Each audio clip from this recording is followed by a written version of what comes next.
Welcome back to Simple Truth, where we try to pull some simple truths out of God's Word. We're in 1 Samuel. We're in chapter 20. Made it to verse 5. Last week, we challenged you, hey, be careful about this whatever you want thing. This is what Jonathan says in verse 4, right? So let me read that. It says, Then Jonathan said to David, Whatever you say, I will do for you. David said to Jonathan, Behold, tomorrow is the new moon, and I should not fail to sit at the table with the king. But let me go, that I may hide myself in the field till the third day at evening. If your father misses me at all, then say, David earnestly asked leave of me to run to Bethlehem, his city, for there is a yearly sacrifice there for the clan. If he says, Good, then it will be well with your servant. But if he is angry, then you know that harm is determined by him. Therefore, deal kindly with your servant, for you have brought your servant into a covenant of the Lord with you. But if there is guilt in me, kill me yourself, for why should you bring me to your father? There's a lot in this, right? There's a lot of different things in here. I could talk, not we, but I could talk for hours on this, right? But the concept is this. David says, right, to Jonathan, hey, here's the deal. Jonathan says, what do you need? David immediately responds. He knows what he needs, right? Are you somebody who knows what you need, right? Do you know that one of the biggest frustrations in life is people who really want to help other people and they don't know what they need, right? So you walk up to somebody and you're like, hey, listen, I need help. And they say, okay, what do you need? I don't know. Right? That really makes people frustrated. Now, sometimes there's legitimacy in it. Sometimes people don't know. I've been there. I don't know what I need. What I really need is you just wrap your arms around me, hold me, hug me, and tell you you love me. Like in this moment, that's all I really need.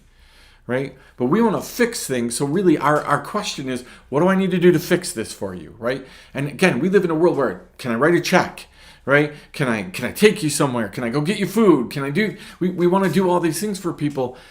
Sometimes people just need a hug. Sometimes they just need to be loved, right, in a way that matters to them, right? I told somebody recently, right, like sometimes I just need somebody to sit with me, right? That doesn't mean talking. Like that just means I'm working this out with God. Can you just sit with me? Have you ever been in a hospital room with somebody who can't communicate with you? They're out cold, right? Why are you sitting there? Why are you talking to them? Why are you holding their hand? Why are you doing those things? Because sometimes there's value to just being there.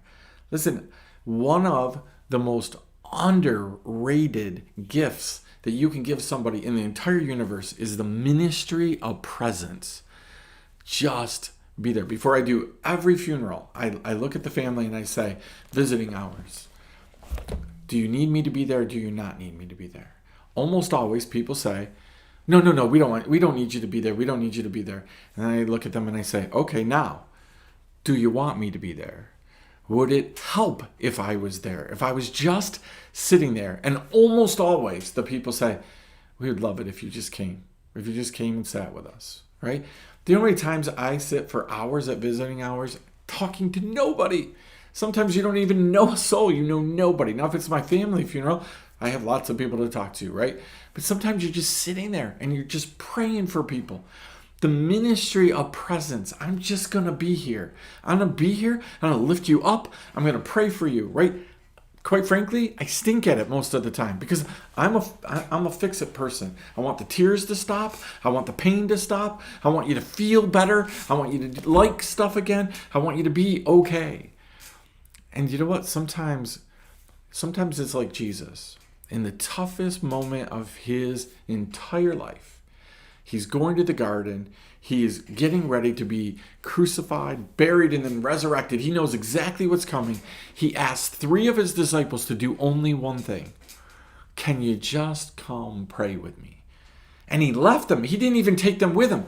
He didn't even give them a chance to put their hands on him and pray over them and tell them all things. Why? Because you know what Peter already had done multiple times?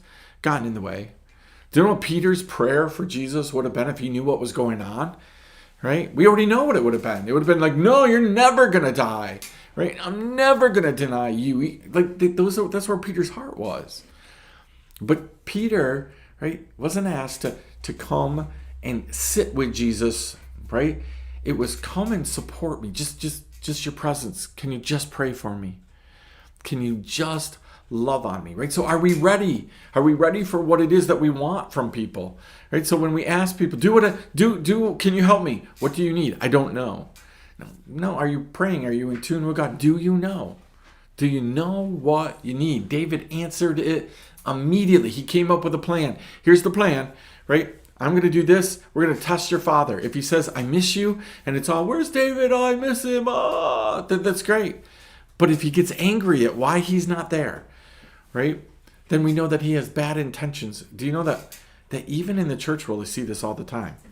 Do you know that there are people who the only reason they want somebody to show up to something is because they want to lambaste them, or they want to gossip about them, or they want everybody to know the dirt on them. They want them to be destroyed. There are people who are legitimately like that. The only reason they want you to show up is so they can get you, right? Not so they can get you, right? That's the problem in life, right? So David says, hey, listen, let's test this out. Right? And then what he says to Jonathan is probably one of the most iconic things in the Bible. He says, listen, if I've done something wrong, don't let your dad kill me. You kill me. You know like how crazy that is, right? When's the last time you walked up to somebody and said, listen, if I've done something wrong in this situation, you be the one to discipline me. You be the one to punish me. You be the one to take care of this. That's what David says to God. David says, God, it's against you and only you have I sinned. Right? If there's something in me, search me, know me, and if there's something in me, you be the one to take care of it. Right? Don't leave me into the hands of men. You take care of this for me. Right? A lot of things to unpack in this little story, right? Hopefully, you're stuck somewhere, you looked at it and went, yeah, you're right, Andy. Hopefully that some of those truths, they're simple in nature, hard to apply. Sometimes we don't know what we need, right? But Proverbs says the wounds of a friend, right, are good. Right? Sometimes we got to look at people and say, like, hey, if I've done something wrong in this situation, could you just tell me, right? Are you brave enough to do some of these things? Are you brave enough to figure out, I know what I need. I'm going to ask somebody to help me. I'm going to ask them just to come sit with me, whatever it is.